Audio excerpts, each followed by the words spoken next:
Meu nome é Fuso Confuso e controlo as horas das cidades, dos estados e dos países. E nunca vi o sol não saber a hora de partir.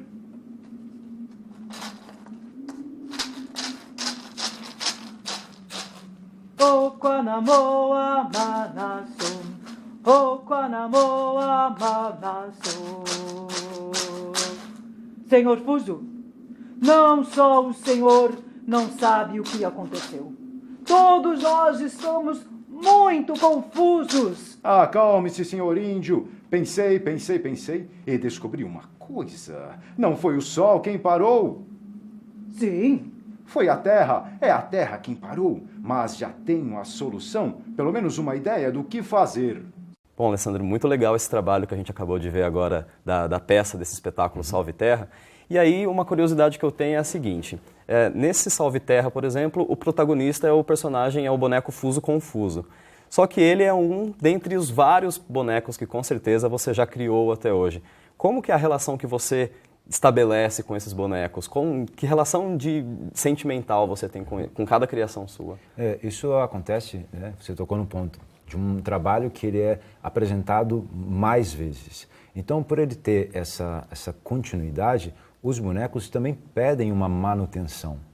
E essa manutenção, que ela se faz antes dessa sequência de trabalhos, ela faz com que se crie, sim, essa intimidade com os bonecos e de um olhar mais apurado para tentar sempre melhorar. Um que, como você falou, o Fuso, que tem mais, ou outro que aparece só às vezes. Sem dúvida, aquele que aparece só às vezes, ele vai ficando mais de lado, nesse sentido do revisitar a construção, né? E você acaba estabelecendo alguma relação de carinho com esses bonecos, com essas criações? Como que é a relação sentimental? O carinho não com o boneco, né? Mas o carinho com o trabalho, com a condição, com a situação de estar fazendo aquilo, de novamente estar voltando no mesmo boneco, sim, existe esse carinho, mas aí também pode vir uma coisa mais fria, né? Onde uma outra pessoa pode dar uma qualidade para o boneco e nós que construímos falar assim, mas é só um boneco, sabe? Essa relação, né? De ver algo que é muito sutil dentro do construtor, né? Porque ele sabe o que tem lá dentro, o que tem lá, como é que ele fez. Então, sei lá, de repente uma imagem um pouco médico, quando a gente vê, é mais frio, né? Acho que é isso. Você considera os bonecos os seus filhos, de alguma forma? Companheiros de trabalho, né? Companheiros de trabalho que me ajudam a pagar as contas, acho que é mais por aí. E você consegue mensurar quantos bonecos você já criou até hoje? Não consigo porque realmente eu nunca pensei sobre isso. Também já desfiz e refiz e outros que não chegaram a se completar, né? Então eu realmente não tenho essa conta, mas sempre foi um hábito fazer, e até em épocas de ociosidade, férias ou qualquer outro momento, que não é tanto, mas que existem, eu também me dedico a uma criação um pouco mais espontânea. Eu falo, não, acho que isso vai dar em algo, né? Então eu não tenho esse valor, mas eu já fiz bastante, assim, acho que uns 40, 50 já foram, com certeza. É uma família bem grande, realmente. E daqui a pouco nós vamos saber sobre as técnicas de construção e manipulação dos bonecos. O Artefato já volta.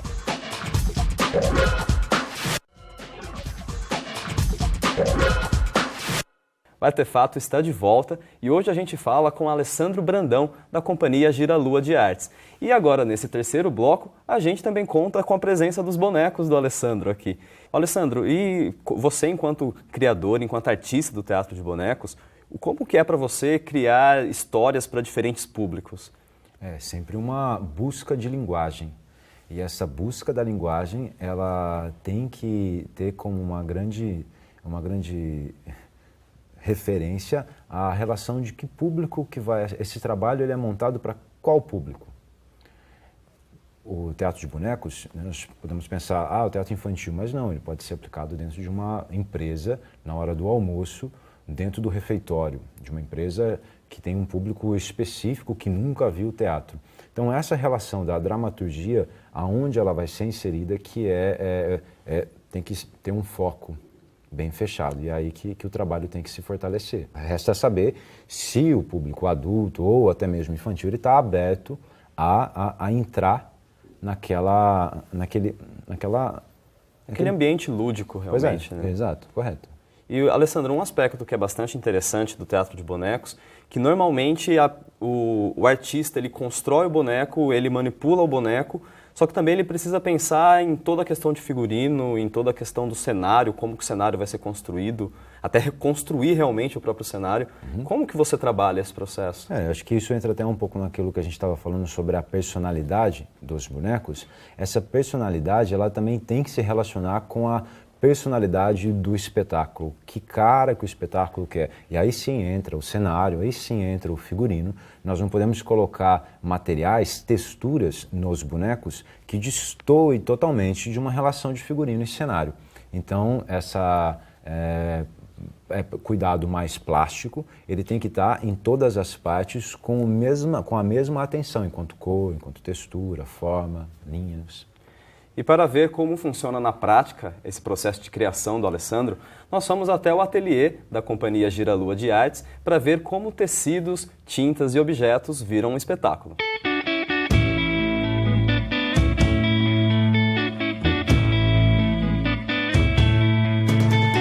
A nossa busca da Companhia Giralua é tentar trabalhar textos autorais.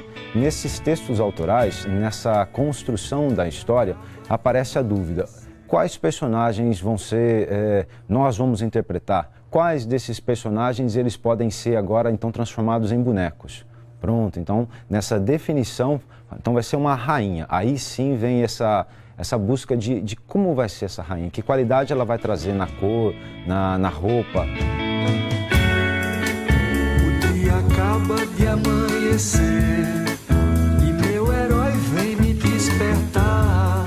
Então nós temos aqui bonecos que pertencem a vários tipos de trabalhos e espetáculos diferentes. Nós temos bonecos que aparecem em cima de bancadas de manipulação de boca. Temos outros que precisam de duas pessoas manipulando, então é uma manipulação direta. Sobre esse, que ele é diferente do Vimy, ele consegue ficar.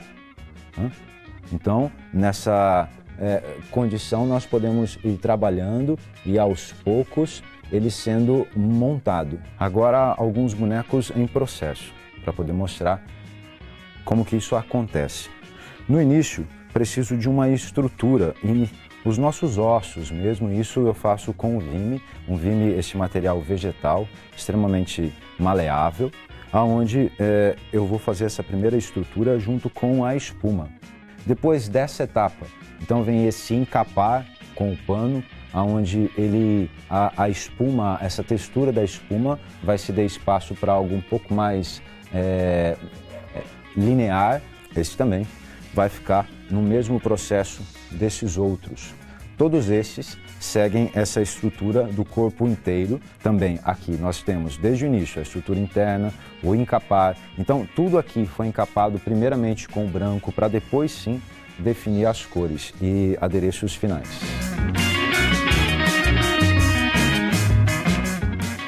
Bom, Alessandro, e agora, depois de a gente conhecer o seu ateliê e presenciar esse teu processo de criação, queria que você então mostrasse para a gente nos bonecos as técnicas de manipulação possíveis do teatro de bonecos, usando os personagens que você trouxe para a gente. Sim, é claro que a diversidade de manipulação ela vai muito além do que eu trouxe, existem outras técnicas, mas eu trouxe algumas, que esse boneco, por exemplo, o velhinho da floresta, onde existe uma manipulação de boca, né, então, e também de corpo. Esse boneco ele pode ser manipulado por uma pessoa só, desde que ele esteja sentado, e aí então o limite da manipulação vai no corpo, com a mão, e o outro permanece na cabeça. A mão ela tem que estar escondida, muito melhor do que eu estou fazendo agora é só uma demonstração. E ele também tem essa atenção ao tamanho. Então, os bonecos, um boneco desse tamanho, ele pode ser manipulado tranquilamente por uma ou duas pessoas. E essa técnica, ela se chama mesmo técnica de manipulação, porque existe essa manipulação direta, esse contato do artista com o boneco. Isso, a denominação manipulação direta vem justamente de segurar, de diretamente estar em contato com ele. O que viria a ser o indireto, né? Então vamos lá, vamos também dar um exemplo do indireto. Esses bonecos de fios transparentes, onde nós temos uma manipulação que ela pode ser dirigida indiretamente por algo que se segura. Recebem outras denominações, como avião ou uma estrutura qualquer, onde, através do subir e descer desses fios, esse boneco ele ganha a movimentação. Continuando a falar da manipulação indireta, nós também podemos trabalhar com extensões do boneco, onde o boneco aqui e uma extensão, uma vara ou qualquer outro objeto. Existem outros gatilhos também que funcionam e aí vai muito do construtor de achar formas de se relacionar com esse indireto. Essa manipulação indireta, Alessandro, ela tem alguma relação com a técnica de títeres? Pois é, essas denominações, títeres, mamulengo, fantoche, tudo isso, ela existe sim uma separação, claro, né? Cada um, o mamulengo, então essa denominação que já vem da cultura popular, principalmente mais do Nordeste, da mão molenga, né? Onde então o boneco ele é vestido pela mão. Então essa mão mole, que agora precisa ser um ser, não só a mão, ela tem algo um pouco mais rápida, os movimentos desses bonecos, eles são muito dinâmicos. Já um boneco de vara, eles são bonecos mais lentos. Então é interessante também dar essa qualidade para o movimento que cada um tem. E o terceiro boneco, Alessandro? Esse já é um boneco que ele não tem o corpo inteiro. Então ele é de manipulação direta, de boca, onde ele aparece por trás de algo, de uma janela, de um muro, onde então da não necessidade do corpo, por isso que eu estou justificando dessa forma. Mas a qualidade dele é também dessa expressão, tanto de ombro como de boca e de corpo mesmo. É um trabalho realmente muito semelhante a tudo que existe de dramaturgia, né? Porque você pensa, então, em personagem principal, você pensa em coadjuvante, você tem que criar todo o elenco, todo mundo que está na frente e quem também está por trás. Isso é uma opção de cada grupo, né? Ver como que o boneco vai conviver ali com a história, com a dramaturgia. Bom, Alessandro, queria muito agradecer a sua presença aqui no Artefato e por ter explicado para a gente tão bem essas técnicas e um pouco mais sobre o teatro de bonecos. Obrigado, eu que agradeço. E o Artefato também é feito com a sua participação. Envie sugestões, comentários e perguntas pelo Facebook, pelo Twitter e também acessando o nosso portal. Até o próximo programa.